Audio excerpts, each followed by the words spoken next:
या एचएफ गाय जो होती है हमारे वातावरण में वो अपने आप को बचा नहीं सकती, तो उसका दूध हमें क्या बचाएगा। अब हमें इतनी क्वांटिटी वाले दूध का क्या करना है, वो तो जहर इतनी, तो हमें कोई तकलीफ नहीं होती। अगर हमारी गाय थोड़ा कम भी दूध देती है ना तो हमें उसकी कॉस्ट थोड़ी सी सही मिल जाती है, क्योंकि लोग उसकी डिमांड करते हैं। हम जो 40,000 इनकम अभी हम जोड़ रहे हैं उसको हम 10,000 घटा करके या 15,000 घटा करके उसको उसमें लगा दे, जो कि जिस टाइम गाय दूध नहीं देती है। सुबह उठना 7 बजे 6 बजे उठो, उठने के बाद नहाओ धो खाओ और सीधा बैल की तरह कंपनी में जाके काम करो, फिर शाम को जैसे अंधेरा हुआ वहाँ से निकलो। ये भिगो रखा है, तो इसके अंदर ये दाना है, इसमें बिलोने की खली हो गई, चने का छिलका, चोकर, मैंने भरवा रखा है। इसमें भी जौ का आटा है अलग से, इसमें ये पूरा भर रखा है। देखिए मैं कोई आपको ये नहीं बता रहा हूँ, देखो ये सब। दोस्तों मैं प्रिंस और आप देख रहे हैं नई कृषि दर्पण यूट्यूब चैनल। दोस्तों मैं हूँ उत्तर प्रदेश के नोएडा में, और आप हमारे जो सामने जो पीछे देख रहे हैं देसी गायों का गौशाला, इसका नाम हरि गौशाला है। और ये युवा आज पिछले 15 सालों से संचालित कर रहे हैं। मतलब कहने का मतलब ये है कि एक सेवा भाव से इस फार्म की इन्होंने शुरुआत की, गौशाले की शुरुआत की, और आज इससे अच्छा मुनाफा ले रहे हैं। 3 गाय, जब भी मैं यहाँ पे आया हूँ तो मात्र 3 ही गाय लगी है,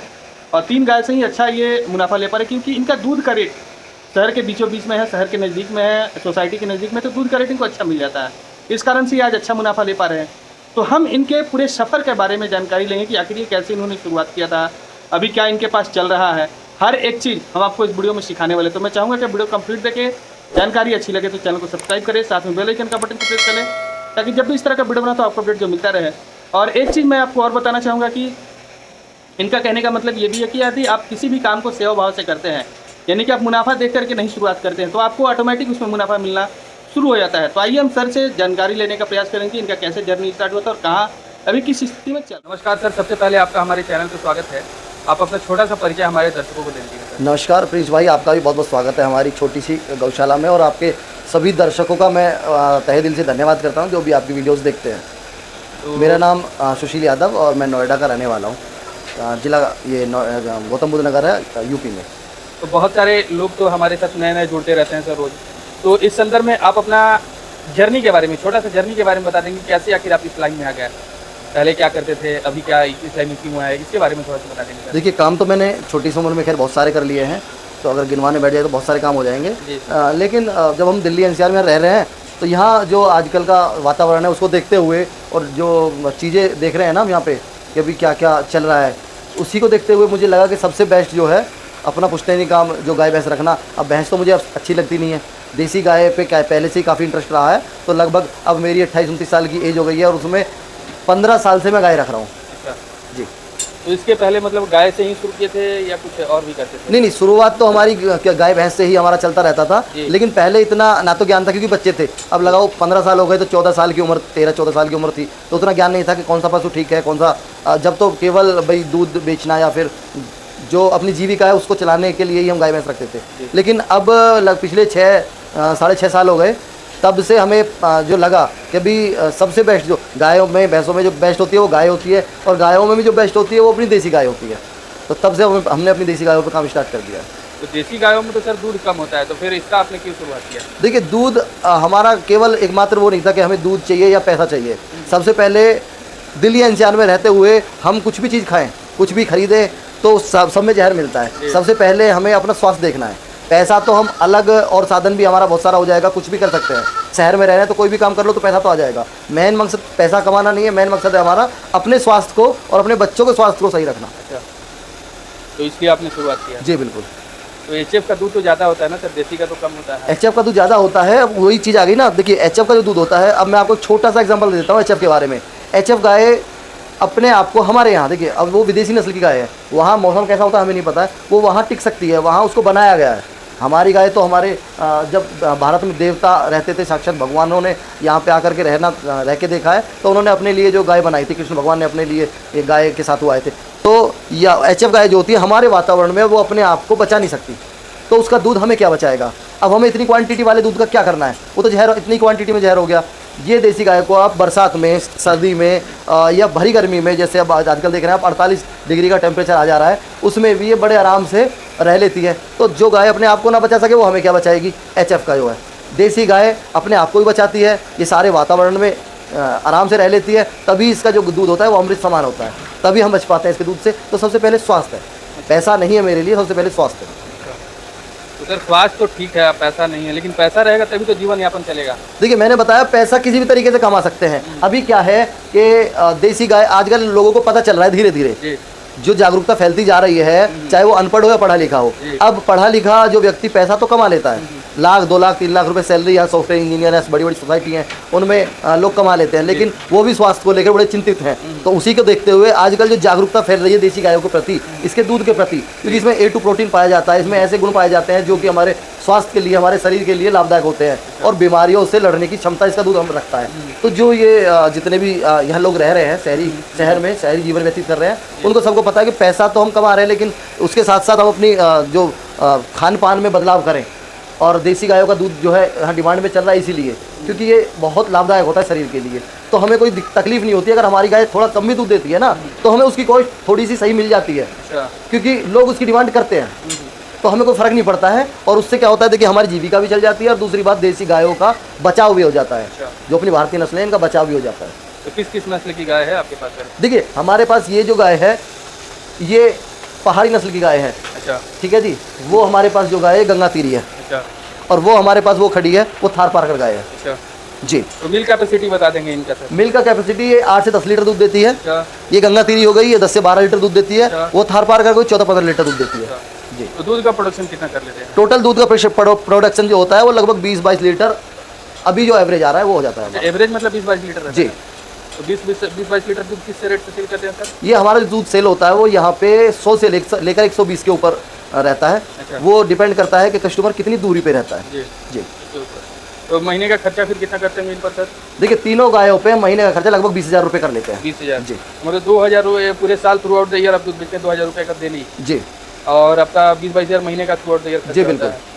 तो मतलब कहीं ना कहीं आपको 2,000 वो यानी कि 6,000 हो गया, 60,000 हो गया आपका। जी बिल्कुल। और महीने का 20,000, मतलब 40,000 अच्छे से बचा ले पाते हैं कि? हाँ देखो 40 भी अगर उसे ना कहें, क्योंकि होता क्या है ना, ऑल टाइम गाय दूध नहीं देगी। जी। पीक पे बहुत ज़्यादा दूध देती है, जब धीरे धीरे टाइम लंबा होता चला जा रहा है दूध कम देती है। एक समय आता है कि लगभग 1.5 से 2 महीने हमें गाय को ड्राई करना पड़ता है, जब नेक्स्ट टाइम बच्चा देने की स्थिति में होती है।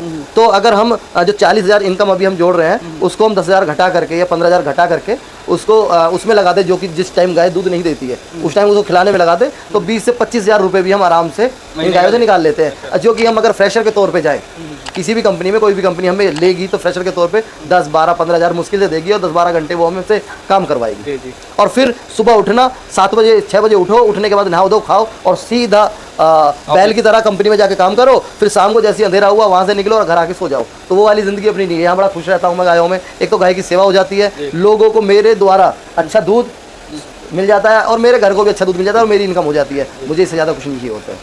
तो समस्या क्या क्या होती है, रोग वगैरह को लेकर के क्या क्या होता है इनके साथ? गायों के साथ? जी। गायों के साथ, देसी गायों के साथ ज़्यादातर तो वैसे कोई समस्या आती नहीं है। वो डिपेंड करता है, आप जब गाय ढूंढ रहे हैं, जो आप गाय सर्च कर रहे हैं, वो आप जल्दबाजी में ना करें, बड़े धैर्य से करें। सबसे पहले कौन सी नस्ल आपको रखनी है अपने एरिया के हिसाब से वो चयन करें। जिस भी आप एरिया में रह रहे हैं, भारत के जिस भी कोने में रह रहे हैं, वो आप अपने एरिया के हिसाब से वो नस्ल चयन करें। वो नस्ल ही वहाँ सर्वाइव कर पाएगी। दूसरी बात, उसका सीधापन कितना है, उसकी मिल्क कैपेसिटी कितनी है, वो सारी चीज़ देख करके लें तो कोई समस्या नहीं आती है लगभग।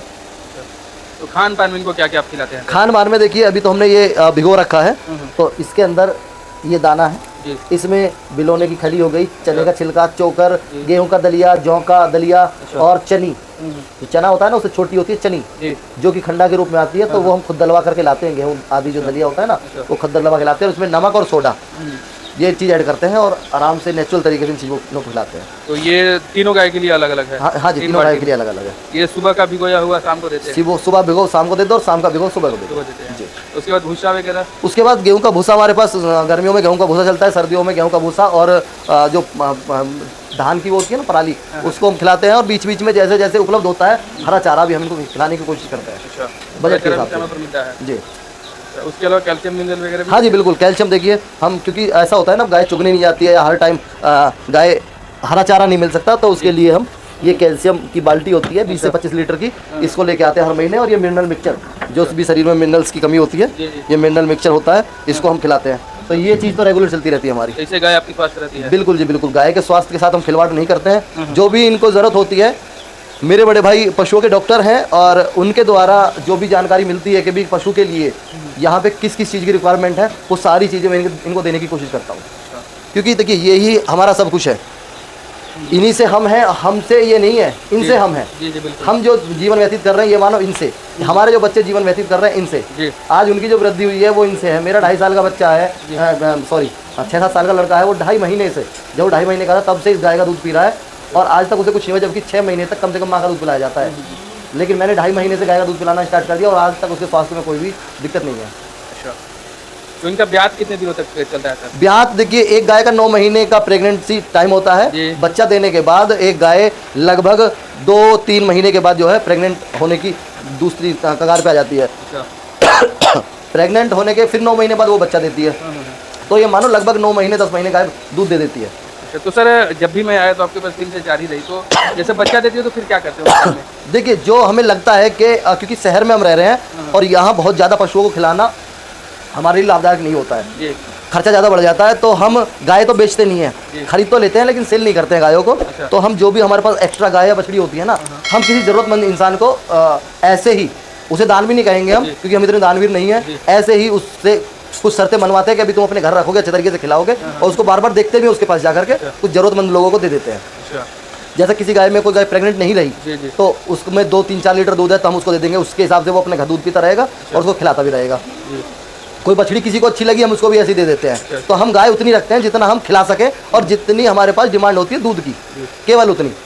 अगर हमारे पास कम डिमांड है तो कम रखते हैं, ज़्यादा बस ज़्यादा से ज़्यादा हम 5-6-7 तक रखते हैं, उसके अलावा हम ज़्यादा पशु नहीं रखते। तो गायों की खरीदारी फिर कहाँ से करते हैं? खरीदारी तो देखो हम यहाँ आसपास गाँव में से भी कर लेते हैं, एक दूसरे की जब जान पहचान होती है। फिर कुछ 1-2 बाजार लगते हैं मेरठ वेरठ में पशुओं के, वहाँ जाकर के अगर हमें कोई अच्छी देसी नस्ल पसंद आती है, क्योंकि हम देसी गायों पे ही काम करते हैं, तो देसी गाय खरीद लेते हैं।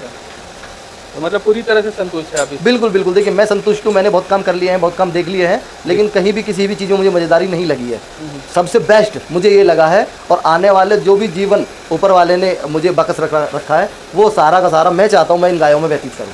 तो संतुष्ट आप इसलिए भी हैं क्योंकि आपको दूध का रेट अच्छा मिल जाता है, 120 रुपये मिल जाता है? नहीं, देखिए, अगर मैं शहर में रह रहा हूँ तो मैं 100 या 120 बेच रहा हूँ, लेकिन जो बंदा शहर में रह रहा है उसको तो मैं मानता हूँ मिल ही जाएगा, अगर वो थोड़ा सा उस पर वर्क करेगा, लोगों को समझाएगा। शहर वाले के लिए तो ये प्रॉब्लम खत्म हो गई क्योंकि मैं कर रहा हूँ, मैं साक्षात उसका प्रमाण हूँ। और गाँव वाले जो लोग हैं उनके लिए अगर आपको 45-50 से 60 रुपये, 45 से 60 रुपये भी अगर मिलता है ना, वो भी सुटेबल है, क्योंकि देखिए वहाँ चारा थोड़ा जल्दी उपलब्ध हो जाता है, अपने खेतों में हो जाता है या सस्ता मिल जाता है। ठीक है जी, दाना जैसे गेहूँ हो गया, दलिया हो गया, तो ये भी ज़्यादातर अपना स्टॉक में हो जाता है, घर में या फिर गाँव में से सीजन में इकट्ठा और रख लो, तो वहाँ कॉस्ट काफ़ी कम हो जाती है। हमारे यहाँ कॉस्ट काफ़ी ज़्यादा होती है, इसलिए मुझे दूध एक्स्ट्रा बेचने का मुझे कोई शौक नहीं है कि मैं दूध एक्स्ट्रा रेट पे बेचूँ, केवल मेरी मजबूरी है क्योंकि यहाँ बड़ा महंगा होता है। अभी देखो ये मैंने भरवा रखा है, इसमें भी जौ का आटा है अलग से, इसमें ये पूरा भर रखा है। देखिए मैं कोई आपको ये नहीं बता रहा हूँ, देखो ये सब मैंने स्टॉक में भर रखा है पूरे महीने का।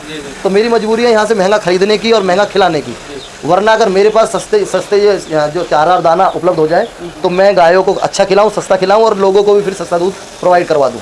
तो गाँव वाला जो भी है उसके लिए सस्ता तो ऐसे हो जाएगा। देखिए, प्रॉफिट अगर आपको 5-10 रुपये पर लीटर पे भी बच रहा है ना, तो गाय कभी भी नुकसान नहीं देती है। गाय हर वक्त प्रॉफिट में आपको रहेगी, लेकिन आपको दिल से काम करना पड़ेगा, हर वक्त प्रॉफिट नहीं देखना होता है। जी चलिए सर, काफ़ी अच्छी आपने जानकारी दी हमारे दर्शकों के लिए, इसके लिए आपको बहुत बहुत धन्यवाद सर। बहुत बहुत धन्यवाद जी।